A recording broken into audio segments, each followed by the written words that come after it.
Good evening. Thank you for coming to the Frontline Club tonight. We are eight years old, and it's been an extraordinary year, what with WikiLeaks phone tapping and war in Libya. It's a year that's seen our events program flourish, and seen us take our most popular events out of the building to meet demand. This includes an excellent and fruitful collaboration with BBC Arabic, and I would like to thank the BBC's Roxanne Shahpour for being so much fun to deal with. I'm not sure she's here tonight, but thank you, Roxanne. We are very grateful to our event moderators, who just do such an excellent job, and particularly Paddy O'Connell for his terrifically popular First Wednesday Strand. I want to thank Flora, Millie, and Sophia for delivering such a thrilling programme. I want to thank Will, who is hidden away behind the picture there, who is our technical wizard. And he has burnt the midnight oil and put together a short and exciting video. So now we get the short and exciting video.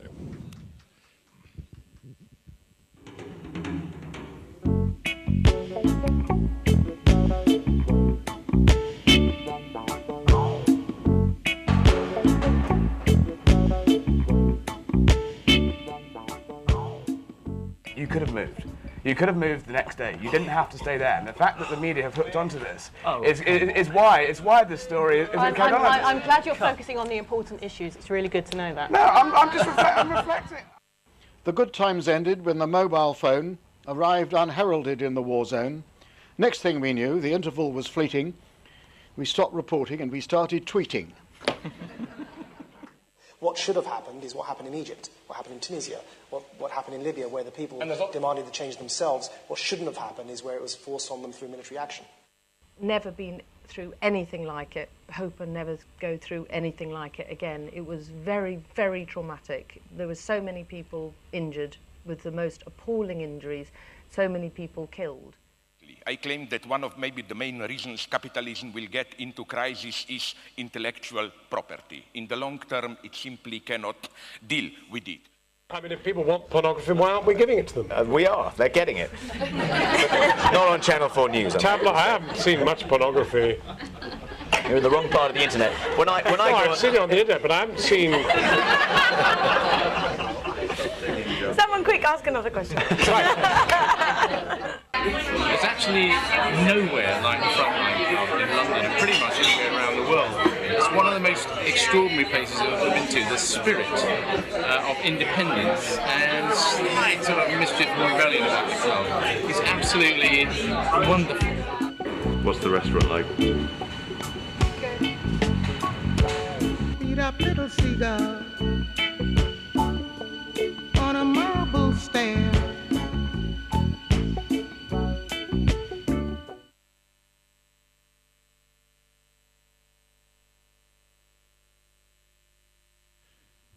First year I've had to use glasses, I'm afraid.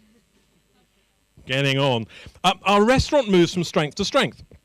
And I want to thank Lydia and Lillian and our hard-working floor staff. Working on the floor is much easier when you have an excellent product to serve. And so very many thanks to John Edwards, our head chef, who certainly can't hear me, Halim and the whole kitchen team for delivering consistently good product day after day. And our restaurant consultant, Alistair Valentine, who I hope is here, for making sure the stuff behind the shop front that's so hard to see really works as it should. That nice warm feeling that you have at the moment isn't because of me. It's the wonderful hooch that Shivas have so kindly given us to drink tonight. I'm sure I represent you all in thanking them for their support and supporting us equally with hooch at our quarterly networking event. So thank you, Shivas. Our international events program matures and goes from strength to strength, especially in Russia. We now have an arrangement with a very cool and similar-looking Pierogi Club, where we hold one event a week, as well as 2 more events weekly in Russia's provinces. There's a Frontline Club in Tbilisi and events in 6 other countries. Next year, we want to try to expand to places like Istanbul and Cairo. We're going to focus on improving, you'll like this bit, improving membership benefits by developing useful reciprocal arrangements and discounts for members. Tonight, if members' guests sign up for membership, they will save on the one-off joining fee. Find our membership secretary and counsellor, Celia Rise, who is around somewhere, and she will sort you out. We urge you to continue to recruit the people that you would like to see in the club as members. It's, of course, the only way to ensure that it remains the place that you want it to be. Celia and Megan do an excellent job looking after the members and bedrooms from the club office, so thank you to them. And let's have our annual chair for JJ, our club barman. And I want to thank Ruzi, who does the day shifts as well. We all know Ruzi, and thank her too. And all our new hard-working staff that we've recruited this year. The Frontline Club is a social enterprise. Last month, we succeeded in securing the facility for gift aid. This means that we can reclaim the tax that you, our members, who are UK taxpayers, pay on the money that you've hard-earned when you pay your club membership. So we'd be very grateful if you could complete any forms we send to you, because this will give us more dosh and we can do more stuff. It has been a curious time for us, my wife Pranvera and I, what with our house guest and resulting interest from the media. For those who don't know what I'm going on about, last December my wife and I, feeling that justice was at risk and to support due process, gave our drafty Norfolk farm as Julian Assange's bail address, where he remains today. We believe that justice should be participatory, but honestly, for a camera-shy news cameraman like me to find myself suddenly on the wrong side of the lens felt like being repeatedly doused with a large bucket of icy water. Pranvera and I are very grateful indeed for the support that we've received from so many of the members of the Frontline Club. Thank you very much. I'm immeasurably proud that the Frontline Club has proved to be so robust and independent through this. It has, in my view, been proper tested and has come through intact and stronger for it. Pranvera and I personally remain firm supporters of WikiLeaks, and at a time when there are fewer voices supporting Julian Assange in the media, we believe this makes the views of those still prepared to stand up for him all the more important to be heard. It cannot be in the public interest to have a one-sided conversation, particularly one often informed by the immoral dark marketing of hidden detractors. Our support for Mr. Assange isn't blind or uncritical. We are aware of where things have gone wrong, but wish more people were more aware of where things have gone right. Of course, we respect, welcome, and value the range of views about WikiLeaks and Julian Assange within the club. This is what makes Frontline the club that it is. We would wish it no other way. I'm confident that we all agree about the importance of debating the role of secrecy in our societies. And this is something that we have worked hard to deliver in our programme of events, and we are certain to continue to do so. But on to something less controversial. This year we received a Heritage Lottery Fund grant to digitise the Frontline News Television archive. Frontline News Television is the freelance video journalist agency that the club grew out of, and includes extraordinary and daring footage of people like Rory Peck, Peter Juvenal, and Nick de la Casa. The footage was recorded on Betacam tapes, if you remember them. They're deteriorating with age, and it's very exciting to have found a way to preserve their content.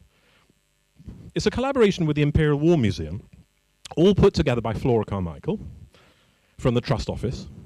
So thank you, Flora. I'm extremely grateful that the work of my friends will become part of the national memory. Now, I might look sympathetically pregnant, but my wife is having a baby. I already have 4 children, so this was quite a surprise. I guess it's something to do with that drafty farm I mentioned earlier. So before handing over to Alan Little, my good friend and award judge, to run the award ceremony, I just want to thank my temperate wife, Pranvera, not just for bearing me more children, but for bearing me.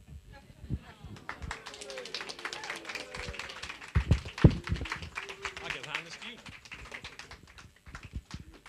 Thanks, Vaughan. You know, I warned Vaughan some time ago that if he wanted a senior, committed, hard-working, overstretched BBC foreign correspondent to appear in events like this, he would have to book well in advance. John Simpson, 6 months in advance. Jeremy Bowen, 4 months in advance. John Sweeney, 2.5 weeks.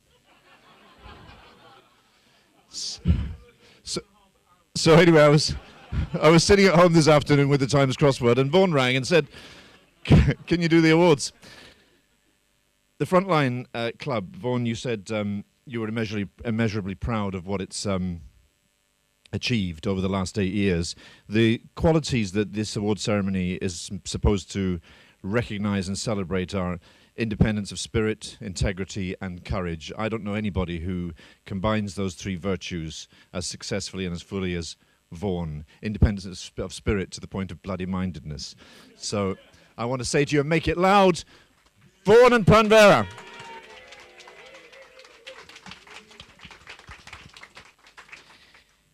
This year's judges were John Lee Anderson, Jeremy Bowen, Carlotta Gall, Gary Knight, Vaughan Smith and myself. The Frontline Club Award aims to recognise an outstanding body of work or series of contributions over a one-year period. This year, the Frontline Club Award will be presented to two journalists, Nick Davis and Mathieu Mabin, to acknowledge their exceptional journalism and, of course, integrity, courage, real courage, I think, and independence of spirit. Let's start with Mathieu. Mathieu Mabin is receiving the Frontline Club Award for his camera work in Libya.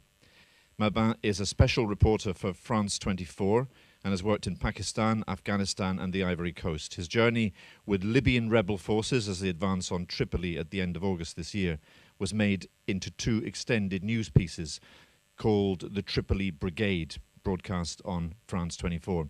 He travelled with the rebels without a crew, shot his own stuff, and though he's not a cameraman by trade, all the footage in the following clip is his. Let's watch it.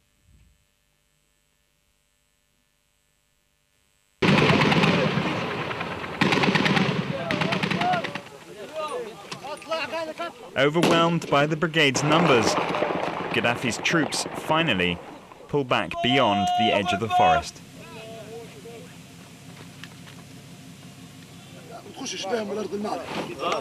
The firefighters confirmed Sam's fears. Despite the NATO bombing, loyalist troops are still able to hold the terrain. He has to manage the ammunition. Hey guys, what are you doing? It's Adam's task, along with his team. Ammunition boxes head back to the front line. Tripoli Revolutionary Brigade now, in conjunction with other groups, have moved forward about 4 or 5 kilometers. They're now getting closer towards Tripoli. We're still a bit away, but we're moving forward. Only 45 kilometers separates Sam from his victory. Hey, tell me, my friend, what's in front of us? It's all clear. You can go. Sam manages to keep his head, no matter what.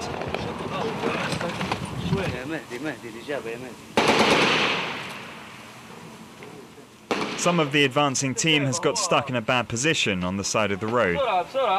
Sam, don't stay there. Look out, Sam.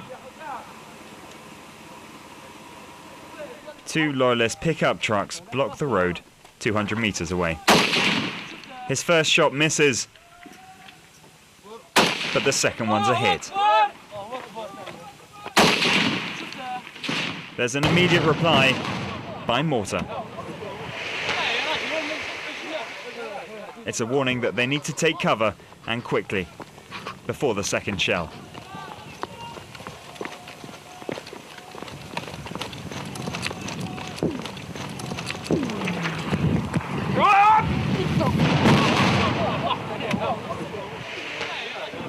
Sam.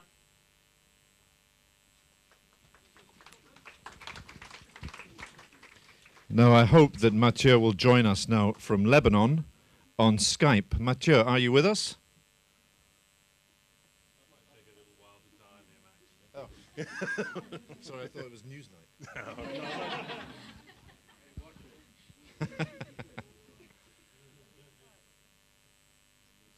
Have we got him?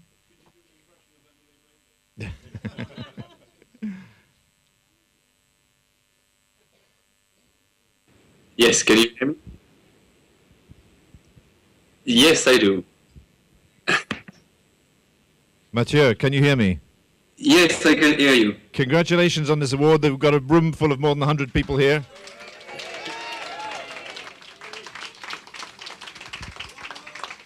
Thank you very much.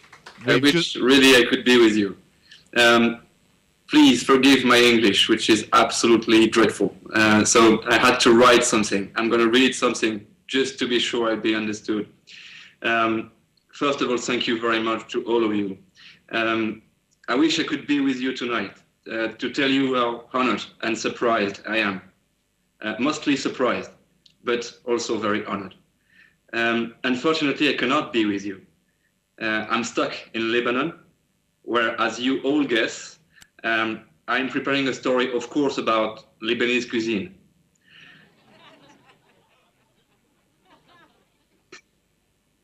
Reporting on the Libyan revolution was a great adventure, really. Mostly made of people. Libyan dreamers, like Sam you just met, this astonishing Irish Libyan who left his pub in Dublin to free the country of his father. But also colleagues, some of the best, who gave their lives to inform us. I had the chance to meet two of them.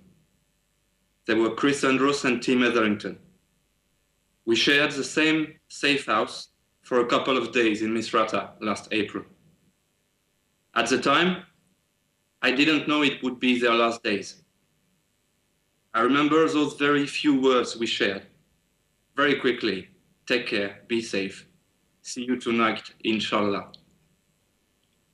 I also don't want to forget this young Libyan, Khalifa, age 23, my driver, killed a day before Tim and Chris on his way to pick me up.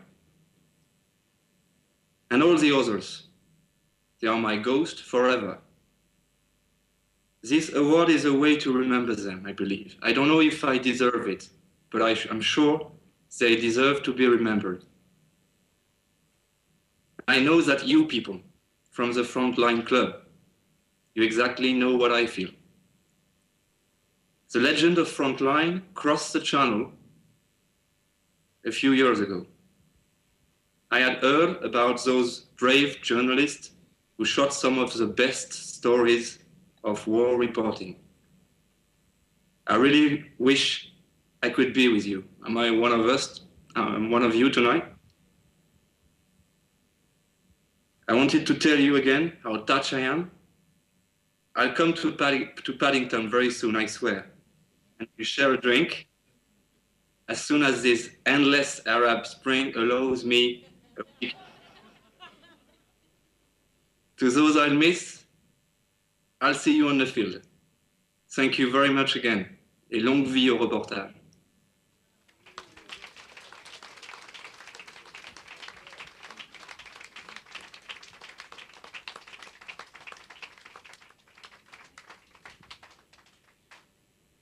I was in America for most of July reading about the phone hacking scandal as it unfolded in the New York Times. Some days the New York Times gave it 3 full pages.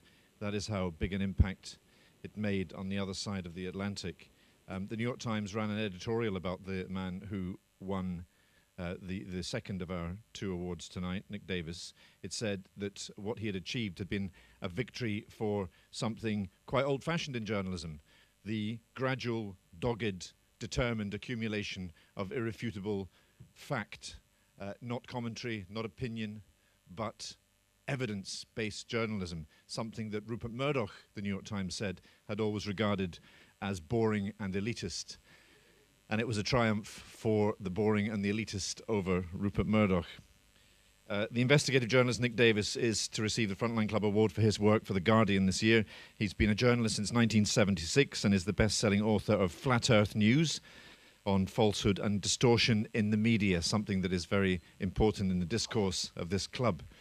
This year, his investigation into phone hacking led to the closure of the News of the World and the questioning of News International's directors Rupert and James Murdoch by British MPs in the Commons Culture Committee. He negotiated the alliance that led to The Guardian, The New York Times and Der Spiegel publishing last year's sequence of military and diplomatic secrets from WikiLeaks. Please welcome and congratulate Nick Davis.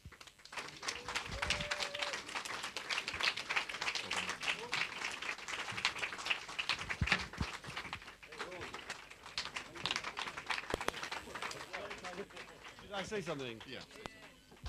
Greetings. I feel a bit of a fraud against Mathieu, who risks his life to get stories. Phone hacking just is an easy peasy story by comparison. And I also feel a little bit worried about making a speech because suddenly everybody's being terribly nice to me. They keep buying me drinks. The drinks have alcohol. I drink them. I stay up all night. And frankly, I'm in a state of delirium. Let me try and put something together.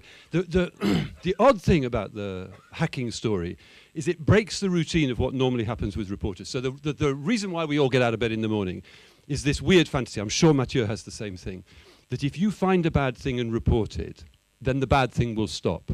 And the awful reality of a reporter's life is that that doesn't happen. You write about the bad thing, the people who are responsible get terribly cross and carry on doing the same thing.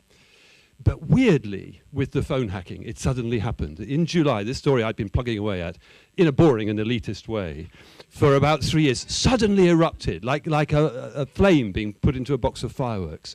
And it just went bonkers. And there were people resigning who certainly deserved to resign. And then other people just saying, I'd better throw myself overboard. And off they went. And there were people being arrested and newspapers closing, which I thought was a shitty decision by shitty people to throw 200 people out of work just to save their own jobs. What horrible people the Murdochs are. But it was so very, very weird. Now, but the reason I'm mentioning is this. It's tempting to look at all that and say, well, we just achieved something for once in the funny world of reporting. But that's a dangerous thing because our profession is under horrible threat. So there's the great underlying problem of how on earth we pay for our work in the future. No obvious solution to that at all, other than perhaps breaking out into cocaine dealing, which I'd be happy to do. Beyond that, there's what Leveson is trying to do. There's the Leveson inquiry. I think he's playing straight. I think he's trying to do the right thing. I think he recognizes what news organizations have refused to admit, that there are sections of our profession who are remorselessly cruel to people. You look at what they did to the McCanns, whose daughter was stolen. These newspapers that accused them of murdering their own child. Vile, cruel thing to do. Look what they did to Max Mosley. Absolutely gratuitous and unforgivable. And they need to be stopped. And we as reporters, the first thing we need to do is to admit that the victims of the media need to be protected and stop pretending that the freedom of the press allows us to rape people's lives. They need to be protected. I hope Leveson does it. But so let's say Leveson plays straight. Let's say he produces a good report. Then the real battle will start because governments will still remain scared of the tabloid press. Even if Murdoch sells up and moves away, some oligarch or Saudi billionaire will buy those newspapers. So there's a huge struggle ahead of us to clean up our profession.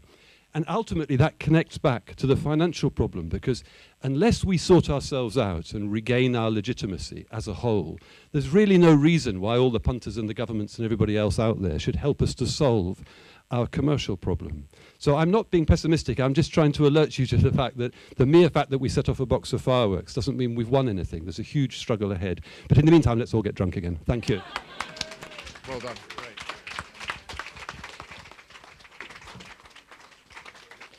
I hope you'll all agree that the spirit of these awards is that it's a group of people coming together to celebrate their peers. It's done without vested interest, without anybody, any corporation or news organization pursuing an agenda, and it's about celebrating our friends and colleagues and our peers. Many of us in this room know what it is to hear the news that a good friend or a close colleague has been killed or injured in the field. The Frontline Memorial Tribute Award was inaugurated a few years ago to remember the frontline journalists who have been killed in the field, and there are far too many of them. Vaughan mentioned some of them earlier on. So the award I'm going to announce now is dedicated to the memory of those frontline members killed in the course of their work. It goes to 3 people who I'll introduce to you one at a time. You know, of course, all 3 of the men I'm going to talk about. Anton Hamel was a South African photographer based in London. He was killed in Libya in April this year. And his whereabouts were unknown for many weeks, to the great torment of those who knew him. Anton's wife, Penny, is here tonight to accept his award. Penny.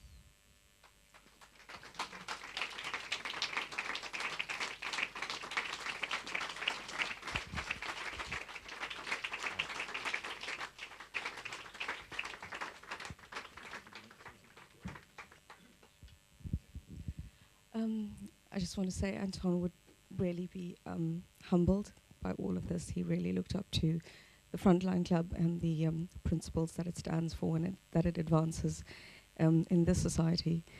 And we're just very grateful for the recognition. I also want to especially say thank you to some of the journalists who are part of this club, who were in Libya and who were trying so hard to press officials raise the issue of Anton when we didn't know what had really become of him. Your help was invaluable. John Lee was one of them. Jeremy Bowen was another.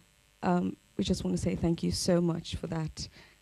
As his family, obviously, we're still searching for his remains, and we'll keep you posted. But thank you so much for the recognition.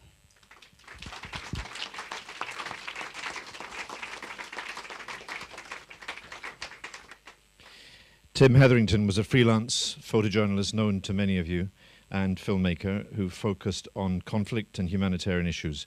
He was also a member of this club. His directorial debut film, Restrepo, if you haven't seen it, please do watch it as soon as you can. It was about a platoon of soldiers in Afghanistan. It was awarded the Grand Jury Prize at the 2010 Sundance Film Festival. It was a major commitment over something like a year of filming by Tim and his collaborator Sebastian Junger. Tim's most recent film, Diary, is a highly personal experimental short film currently playing at film festivals. His work is now represented by Magnum.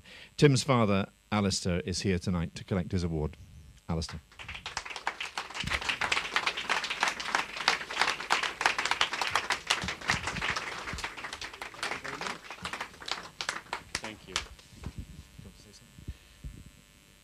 I won't make a speech except to say thank you very much indeed for this and to thank you all. Tim would be gratified to have the applause of perhaps his peers, and this award would have meant a lot to him. Thank you very much indeed.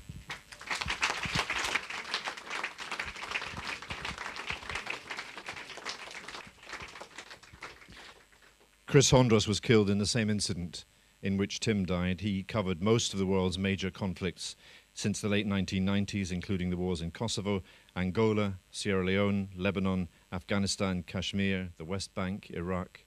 The list goes on. Chris's work has appeared on the covers of magazines such as Newsweek and The Economist, and on the front pages of most major American newspapers, including the New York Times, the Washington Post, and the Los Angeles Times. I'm delighted to say that James Brabazon, who is a friend of both Tim and Chris, is here to collect his award on behalf of James.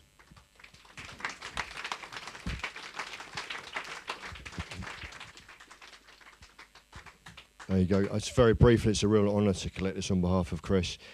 Just a down the line, great guy, very, very missed. And when Tim and I were on one side of the front line in Liberia and Chris was on the other, Tim and I got back and looked at the pictures that Chris had been shooting and realised that he was also, as well as being a great guy, an embarrassingly good photographer. And we looked at his work and said, oh, bugger, that's brilliant, thank you.